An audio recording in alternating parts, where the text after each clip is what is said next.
Road നന്നാക്കാത്തതിനെ തുടർന്ന് vote ബഹിഷ്കരണവുമായി Alappuzha നഗരസഭയിലെ കൈതവന നിവാസികൾ. കൈതവന വാർഡിലെ ചർച്ച് ലൈൻ റോഡിന്റെ നിർമ്മാണ പ്രവൃത്തികൾ നിലച്ചതിൽ പ്രതിഷേധിച്ചുകൊണ്ടാണ് പ്രദേശവാസികൾ വോട്ട് ബഹിഷ്കരണ ഫ്ലെക്സുകൾ സ്ഥാപിച്ചിരിക്കുന്നത്. റോഡ് പൊളിച്ചിട്ട് 2 വർഷമായിട്ടും നന്നാക്കാനാകാത്തതിനാൽ നാട്ടുകാർ വലിയ ദുരിതമാണ് അനുഭവിക്കുന്നത്. സിബി ജോസഫിന്റെ റിപ്പോർട്ട്.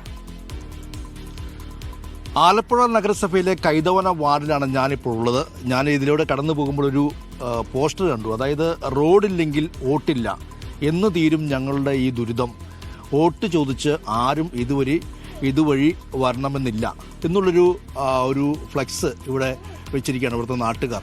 എന്നാലും നമുക്ക് ഈ നാട്ടുകാരെ തന്നെ ചോദിക്കാം, ചേട്ടാ എന്തുകൊണ്ടാണ് ഇത്തരത്തിലൊരു ഫ്ലെക്സ് വെക്കേണ്ടി വന്നത്? 2-2.5 വർഷമായി ഇത് ഇങ്ങനെ പൊളിച്ചിട്ടിരിക്കുന്നത്. അപ്പോൾ അധികാരികളുടെ ചെന്ന് ഇന്ന് ചെയ്യാം, നാളെ ചെയ്യാം, ഇന്ന് ചെയ്യാം, നാളെ തരും. കുറച്ച് കഴിഞ്ഞ് ബഹളം കൂടുമ്പോഴത്തേക്ക് ഒരു JCB കൊണ്ടുവന്ന് കണക്ക് വെട്ടി ഇളക്കിയിടും. എന്നിട്ട് പിന്നെ ഈ പിള്ളേർ ഈ കണക്കുള്ള കൊച്ചു പിള്ളേരെ കൊണ്ട് സ്കൂളിൽ പോകണ്ട. എനിക്കുണ്ട് 3 എണ്ണം. എടുത്ത് റോഡിൽ കൊണ്ട് വെച്ചാൽ മാത്രമേ അവർ ഓട്ടോക്കാർ വന്ന് കൊണ്ടുപോകത്തുള്ളൂ. നമ്മുടെയൊക്കെ കണ്ടില്ലേ, ചേച്ചിമാരൊക്കെ നടന്ന് എല്ലാവരുടെയും കാല് പോവുക. കാലുവേദന കൊണ്ട് ആർക്കും പോയി, നടുവേദന കൊണ്ട് വയ്യ. പിന്നെ എന്ത് ചെയ്യാനാ? ഒരമ്മമ്മ അവിടെ വീണ് പല്ലൊടിഞ്ഞിരിക്കുന്നു. നമ്മുടെ ഈ ദുരിതമൊക്കെ അവരോട് പറയുന്നുണ്ട്. പക്ഷെ എന്ത് ചെയ്യാനാ? നമ്മുടെ എന്നിട്ട് വല്ല പ്രയോജനമുണ്ടോ? ഒട്ടും നടക്കാൻ മേലാത്ത സ്ഥിതിയാണ് ഇവിടെ.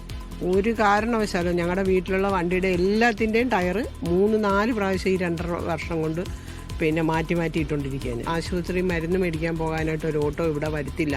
ജംഗ്ഷനിലോ ഓട്ടോക്കാരെ വിളിക്കുമ്പോൾ അവർ പറയും ഞങ്ങൾ ഇതുവഴി വരുത്തില്ലെന്ന് പറയുന്നു. ഞാൻ കഴിഞ്ഞ ദിവസം ഇവിടെ വീഴുക വരെ ചെയ്തു. എന്നിട്ട് ആശുപത്രി പോകാൻ ഓട്ടോ വിളിച്ചാൽ വരുത്തില്ല. ആ ഒരു സ്ഥിതിയാണ് ഇവിടെ. ഈ വാർഡ് മെമ്പർക്ക് എന്താ പറയുന്നത്?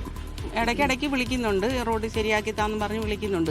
വിളിക്കുമ്പോഴൊക്കെ അടുത്ത ആഴ്ചയിലാവട്ടെ ചേച്ചി, അടുത്ത ആഴ്ചയായിട്ട് വരും എന്ന് പറയുകയാണ് ചെയ്യുന്നത്. ഞങ്ങളിവിടെ വന്നിട്ട് ഇപ്പം 3.5 വർഷമായി. ഈ 3.5 വർഷത്തിനകം മര്യാദയ്ക്ക് കിടന്ന വഴിയാണ് അത്. ഇത് പൊളിഞ്ഞു കിടക്കുമായിരുന്നു, അത് മര്യാദയ്ക്ക് കിടന്ന വഴിയാണ്. അതും ഇടിച്ച് പൊളിച്ച് കളഞ്ഞു.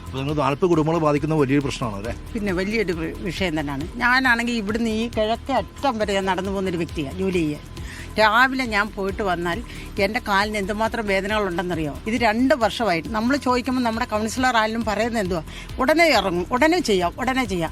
ആ ഉടനെ പറഞ്ഞു തന്നെ 2 വർഷമായി. നമ്മുടെ ആ അവസ്ഥകളൊന്നും മനസ്സിലാക്കണ്ട. ജനങ്ങൾ കൂടുന്നത് കൊണ്ടല്ലേ അവരുമൊക്കെ ഒരു തലപ്പത്ത് ഇരിക്കാനായിട്ട് ഒരുങ്ങുന്നത്. തീർത്തും സഞ്ചാരയോഗ്യമല്ലാത്ത രീതിയിലേക്ക് ഈ റോഡ് മാറുന്ന ഒരു സാഹചര്യം ഉണ്ടായപ്പോഴാണ് ഇപ്പോൾ റോഡില്ലെങ്കിൽ വോട്ടില്ല എന്നൊരു മുദ്രാവാക്യത്തിൻ്റെയും പ്രതിഷേധത്തിലേക്കും ഈ നാട്ടുകാർ പോകേണ്ട ഒരു സാഹചര്യം ഇപ്പോൾ ഉണ്ടായിരിക്കുന്നത്. ക്യാമറമാൻ ലയേഷ് കാഞ്ഞിക്കാവിനൊപ്പം സിബി ജോസഫ്, മീഡിയ 1, ആലപ്പുഴ.